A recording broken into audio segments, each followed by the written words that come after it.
জাতীয় নাগরিক পার্টি এনসিপির আহ্বায়ক নাহিদ ইসলাম বলেছেন, দেশে আর কোনো গডফাদারের উত্থান হতে দেয়া যাবে না।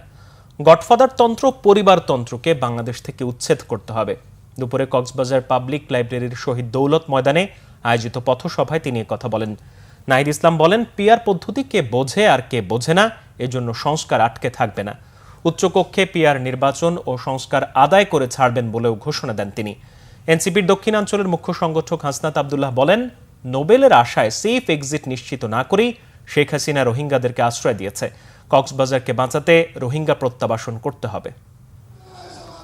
নোবেলের লোভে খুনি শেখ হাসিনা বাংলাদেশে রোহিঙ্গাদের তখন আশ্রয় দিয়েছিল।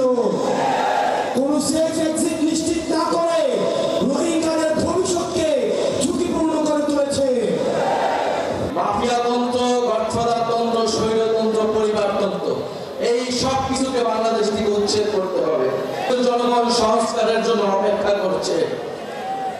আমরা বলেছি জুলাই মাসের মধ্যে জুলাই ঘোষণাপত্র এবং জুলাই সনদ হতে হবে।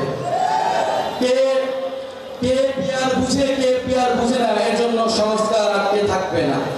কারণ আমরা জানি জনগণ সংস্কার বুঝে, জনগণ সংস্কার চায়। ফলে অবশ্যই উচ্চকক্ষে পিআর হতে হবে।